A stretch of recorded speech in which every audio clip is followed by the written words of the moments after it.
Hello students, गुरु मंत्रा mains answer writing series में सबका स्वागत है। और आज हम लोग फिर एक नए कॉपी के साथ आगे बढ़ेंगे। आज का जो कॉपी है वो इकोनॉमी पर लिखा हुआ है और जिनका ये कॉपी है, जिनके द्वारा लिखा गया ये कॉपी है, पुराने स्टूडेंट उनसे परिचित है। उनका नाम नीरज कुमार है और इन्होंने बीपीएससी 67 के फाइनल रिजल्ट में एपीओ पोस्ट प्राप्त किया। उन्हीं का ये स्टूडेंट लाइफ के दौरान, जब वो स्टूडेंट थे यहाँ हमारे इंस्टीट्यूट में, उसी दौरान जब वो प्रैक्टिस कर रहे थे, उन्हीं का ये कॉपी है। और उनके कॉपी के माध्यम से हम लोग समझना का प्रयास करेंगे कि क्या आंसर राइटिंग में सावधानी बरतनी चाहिए, क्या गलतियाँ नहीं करनी चाहिए। तो आज का जो सवाल है आर्थिक नियोजन से क्या समझते हैं। विश्लेषण करें कि बिहार में आर्थिक नियोजन में किस प्रकार की सुधार की आवश्यकता है। नियोजन, जिसको कि नियोजन को ही योजना कहते हैं, अंग्रेजी में प्लानिंग। तो आपको पता है कि किसी भी देश का या राज्य का विकास के लिए आर्थिक नियोजन का बहुत बड़ा भूमिका है। आप इसको ऐसे समझिए कि दो व्यक्ति है।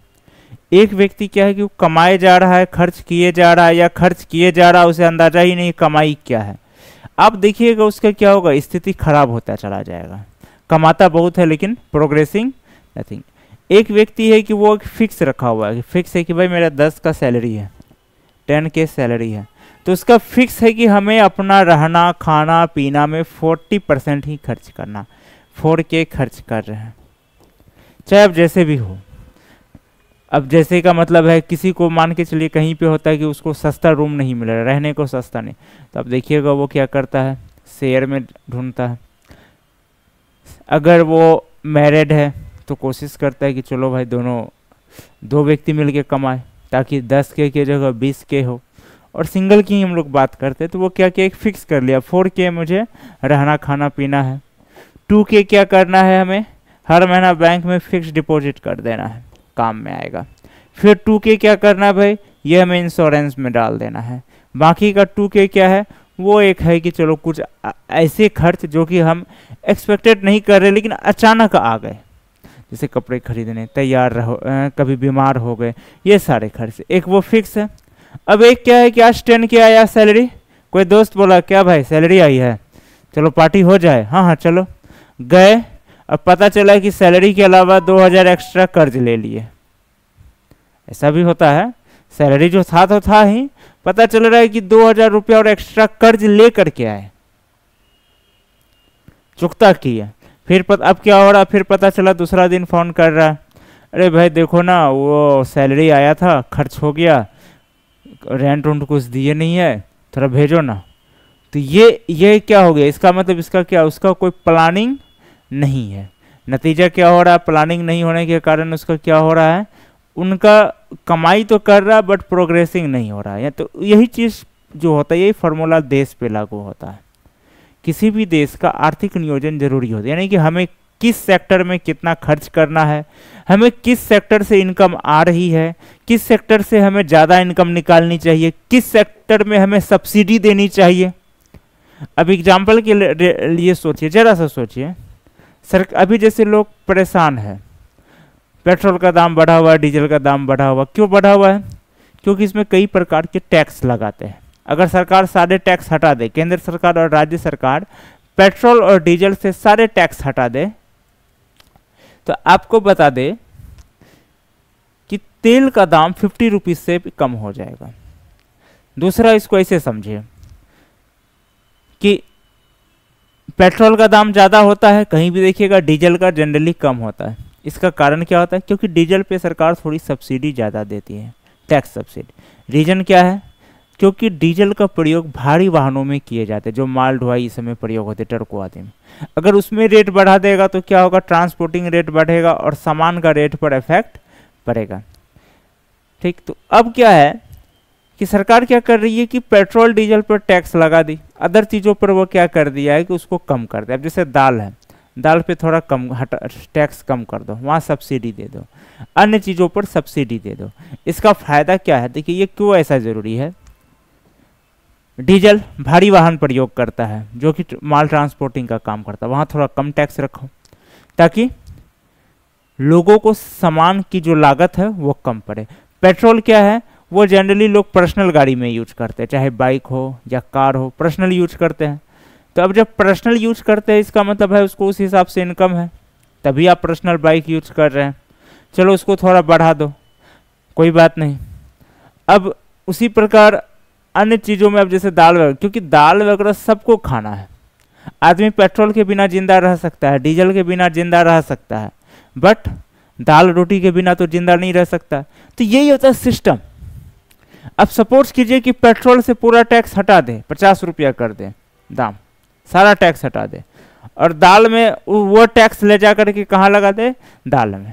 क्योंकि देखिए गवर्नमेंट को चलने के लिए खर्च की जो इनकम चाहिए, जो खर्च करना है गवर्नमेंट को एजुकेशन में, हेल्थ में, ये सब चीज़ों में, तो उनको क्या करना चाहिए, उसके लिए उनको जो है इनकम चाहिए। अब इनकम, गवर्नमेंट का इनकम का स्रोत क्या होता है, मुख्य रूप से टैक्स होता है, टैक्स होती है, ज़्यादातर इनकम का स्रोत टैक्स है, चाहे वो इनकम टैक्स हो, सेल्स टैक्स हो, जीएसटी हो, जितने भी प्रकार के टैक्स आते हैं, मेन इनकम वही है। अब वो टैक्स कहीं ना कहीं से उसको निकालना है।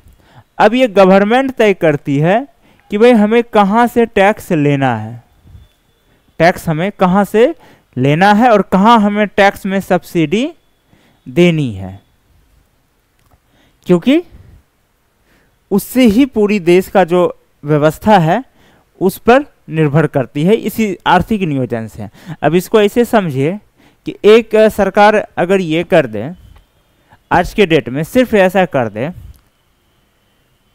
कि जितने हॉस्पिटल हैं, चाहे आप सरकारी हो, उस पर प्रक्रिया पे लगे हुए भी हैं कि जितने सरकारी अस्पताल है, प्राइवेट अस्पताल है, हर व्यक्ति का इलाज फ्री होगा।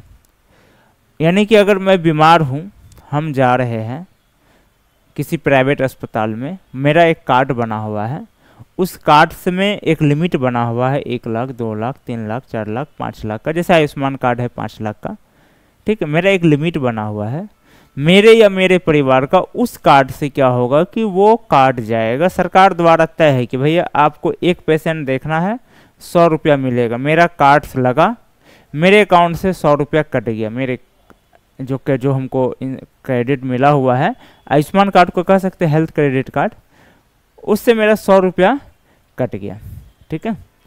अब क्या है कि वह 100 रुपया उस डॉक्टर को, उस हॉस्पिटल को गवर्नमेंट देगी, और फिक्स है 100 रुपया, यानी कि वहाँ पे क्या फी होगा वो गवर्नमेंट तय करेगी, ना कि डॉक्टर। डॉक्टर भैया आपको मिल रहा है, ठीक है। तो अब क्या हुआ कि मेरे पास 100 रुपया बचेगा, 100 रुपया बचेगा, तो अब हम क्या करेंगे, वो 100 रुपया से हम मार्केट में कुछ ना कुछ परचेज करेंगे।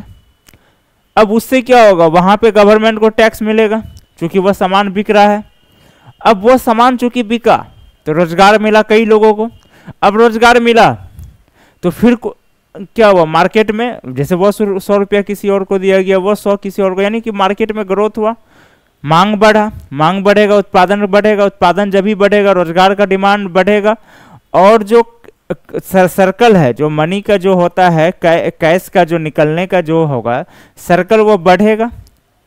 इससे क्या हुआ, देखिए सरकार एक ही जगह छूट दिया हॉस्पिटल में, इससे 2 फायदा हुआ। कोई गरीब आदमी बेचारा है, वो भी अब इलाज के बिना वो परेशान नहीं होगा, पैसे की तंगी के कारण वो इलाज के बिना वो परेशान नहीं होगा। और मार्केट में भी क्या हुआ, इकोनॉमिक ग्रोथ हो गया, मार्केट में भी जो कैश का जो प्रवाह है, जो कैश का जो फ्लुएंस है वो बढ़ गया, कैश का फ्लो बढ़ा, यानी कि एक तीर से 2 शिकार हो रहा है।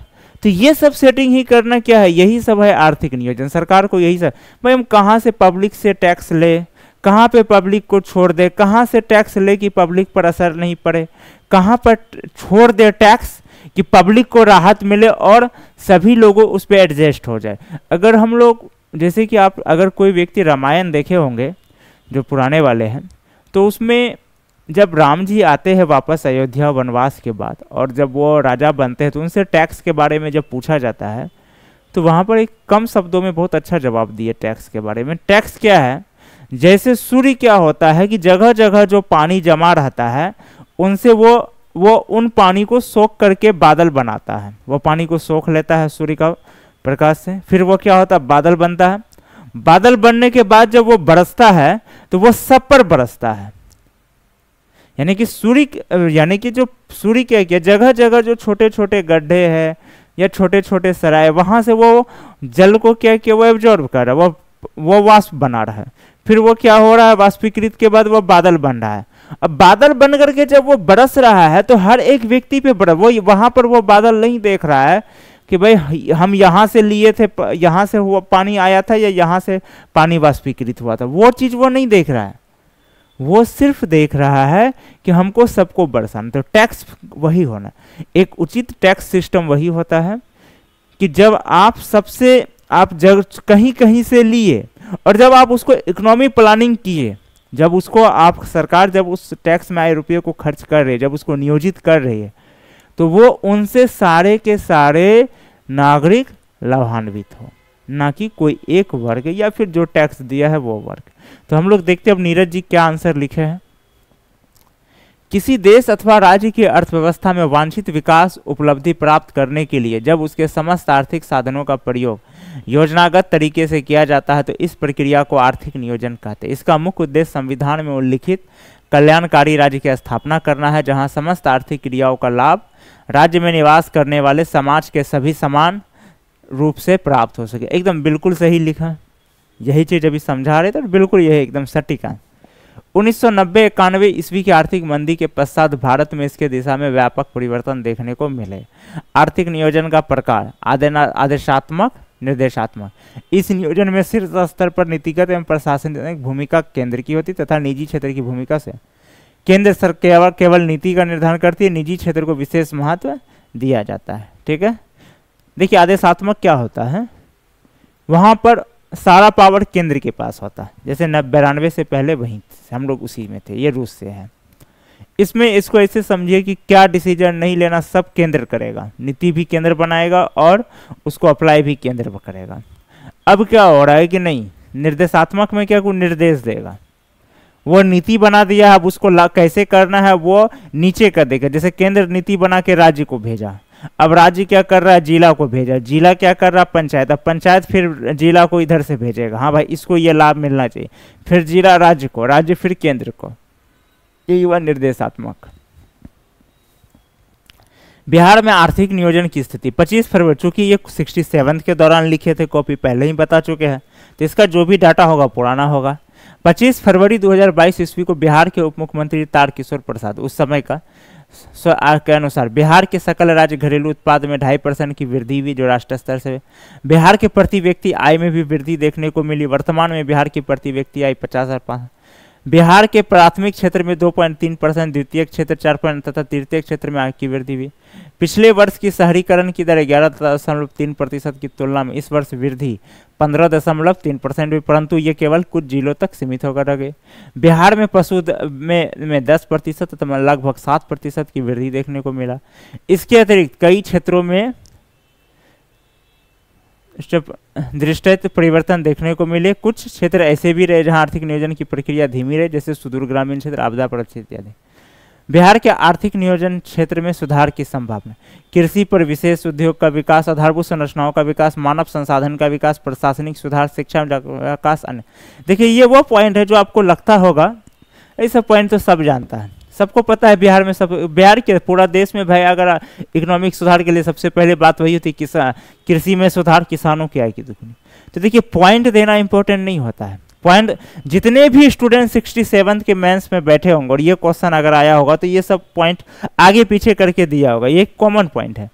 इंपॉर्टेंट है इस पॉइंट को आप डील कैसे करते हैं, यानी कि किसानों की आय दुगुनी हो, आप इस बात को आप कैसे उल्लेखित कर, कैसे हो किसानों की आय दुगुनी हो, ये सब राय देता है। आज के डेट में पंचायत स्तर का भी नेता से पूछेगा भाई किसानों की स्थिति कैसे सुधार करना, तो उसकी आय को दुगुनी करनी है।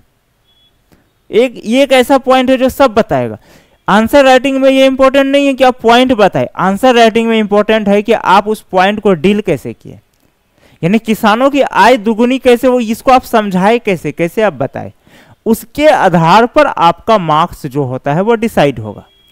अगर आपका पढ़ने वाला देखेगा कि हाँ बगल वाले से आप ज़्यादा सटीक तरीके से समझाएं तो आपको ज़्यादा मार्क्स देगा, लगेगा कि नहीं इसका यार ये परंपरागत तरीके से एकदम वही घिसी पिटी बात लिख रहा है जो सब लिख रहा है, तो वही मार्क्स डाउन होता है। तो इम्पोर्टेंट ये है। तब देखते हैं ये डील कैसे किए हैं। कृषि पर विशेष बल। बिहार की अधिकांश आबादी आज भी ग्रामीण क्षेत्र में, जहां मुख्य आर्थिक आधार कृषि, इसलिए इस क्षेत्र पर विशेष ध्यान देने का। अभी भी राज्य सकल घरेलू उत्पाद में प्राथमिक क्षेत्र का योगदान लगभग 18%, जिसे और देखिए वही बात है, ये वही मिस्टेक कर दिए। ये तो सबको पता है कि कृषि को बढ़ाना, कृषि में विशेष ध्यान देने की जरूरत है, इसका इस पर बढ़ावा करने, लेकिन कैसे किया जाए ये चीज का तो ये जिक्र नहीं किए कि हाँ भाई किसानों को जो होता है कि समस्या, कृषि का समस्या यहाँ पर बाढ़ और सूखा है, इसका निवारण पर ध्यान देना चाहिए। सूखा के लिए क्या करना चाहिए, बाढ़ के लिए क्या करना चाहिए, ये सब चीज़ों पे नहीं दिए। लघु एवं मध्यम उद्योग के विकास। बिहार की भौगोलिक स्थिति लघु के लिए उपयुक्त था, विशेषकर कृषि तथा नए उद्योग। अब यहाँ भी वही बात है, कैसे करें? जैसे प्रशिक्षण केंद्र खोला जाए, वहाँ पे ट्रेनिंग दिया जाए, और जो उसमें स्मार्ट दिखे, जो उस ट्रेनिंग में दिखे कि स्मार्ट है, उसको बैंक द्वारा लोन प्राप्त किया जाए, उसको टारगेट दिया जाए, या जगह जगह सरकार द्वारा एक सहकारी संस्था खोला जाए, वहाँ लोगों को जोड़ा जाए ट्रेनिंग दे के, उसको टारगेट दिया जाए कि आपको इतना वर्क करना है, ये होना चाहिए। आधारभूत संरचनाओं का विकास। बिजली, पानी, सड़क, स्वच्छता, प्राथमिक स्वास्थ्य सुविधा इत्यादि बिहार के आर्थिक नियोजन में सुधार को करते हैं, समझ के लिए महत्वपूर्ण है। ठीक है। मानव संसाधन का विकास। अब ये उचित तरीका क्या है ये भी नहीं पता है। जैसे स्कूलों में स्किल ट्रेनिंग देना, कॉलेजों में स्किल ट्रेनिंग देना, वे स्टूडेंट जो पढ़ाई नहीं करना चाहते या नहीं कर पा रहे, छूट रही है, उसके लिए विशेष व्यवस्था करना। प्रशासनिक सुधार की आवश्यकता है इस राह पर, इस पे कमेंट करना बेकार है, ये सबको पता है। शिक्षा एवं जागरूकता का विकास। कम साक्षरता दर एवं जागरूकता के अभाव में बिहार के लाभ नहीं, इस विकास जनमानस के लिए। अच्छा अभी अगर कोई मान के चलिए 45-50 साल का हो चुका है, वो बेचारा मूर्ख रहा, नहीं पढ़ा, वो निरक्षर है, अब वो पढ़ने तो नहीं जाएगा, तो उसके लिए एक विशेष व्यवस्था होनी चाहिए। प्रशिक्षण का बढ़ावा देना। शहरीकरण में समग्र रूप से वृद्धि, पलायन में कमी अथवा व्यक्ति के आंकड़ा ताकि कदम उठाया जा सके, कौशल विकास इत्यादि। निष्कर्षतः आर्थिक नियोजन किसी देश अथवा राज्य के सर्वांगीण विकास के लिए अनिवार्य है। बिहार के संदर्भ कई सारे देखने को मिले जो एक अच्छा संकेत है। सरकार इसके लिए कई सारे प्रयास किए जा रहे हैं, जिनमें आंशिक ध्यान रखकर विभिन्न सुधारों के माध्यम से वांछित परिणाम प्राप्त किया जा सकता है। तो हम लोग देख रहे हैं आज का, हालांकि इनका आंसर सही है, लेकिन पॉइंट डील में जैसा कि हम बताएं कि आंसर राइटिंग में, खासकर इकोनॉमी में, सिर्फ पॉइंट बताना इंपॉर्टेंट नहीं, आप उस पॉइंट को डील कैसे करते हो, क्योंकि पॉइंट वो सारे सब, किसी को भी पूछिए देश का विकास के, सब बोलेगा किसानों का आय दुगुना किया जाए, युवाओं के लिए रोजगार लाया जाए, महिलाओं को जो होता है अधिक से अधिक जागरूक किया जाए, शिक्षा पर जोर दिया जाए, ये सब बताएगा, ये सब पॉइंट है। अब है कि आप इसको डील कैसे कर रहे, वही आपका आंसर को डिफरेंट करेगा। आप जो पॉइंट बताया है वो उसको डील कैसे किया, वो आपका आंसर डिफरेंट करेगा, और वही तय करेगा कि आप ऑफिसर बनने के लायक है या नहीं है। तो यहाँ इनका उत्तर तो सारा सही रहा, लेकिन संभावना में जो ये सुधार में जो पॉइंट दिए उनको डील करने में कहीं ना कहीं कमी रहा। तो आज का भी जो इनका मार्क्स है इनको मिल रहे हैं 10 में से आज भी इन्हें 5.5 ही मिलेंगे। अगर वो 2-3 पॉइंट को डील अच्छे से करते तो इनको मार्क्स 6.5 या 7 जा सकते थे। हालांकि ये भी मार्क्स कोई ख़राब नहीं, बहुत अच्छी है और उठाया जा सकता था, और कुछ भी अब मार्क्स दे कोई फ़र्क नहीं पड़ता, अब तो ये ऑफिसर बन चुके हैं। तो ये आज का कॉपी था। उम्मीद है कि आप लोग इनसे समझ गए होंगे कि भाई आंसर राइटिंग में क्या ध्यान रखने की आवश्यकता। और वे स्टूडेंट जो डीमोटिवेट हो जाते हैं, जिन्हें लगता है कि नहीं आंसर राइटिंग उनसे नहीं हो रही है, तो उनको ये समझना है कि आंसर राइटिंग कभी भी एक दिन में परफेक्ट नहीं होता है, वो धीरे धीरे सुधार किया जाता है। ठीक है, तो हम लोग मिलते हैं फिर नेक्स्ट कॉपी के साथ नेक्स्ट क्लास में।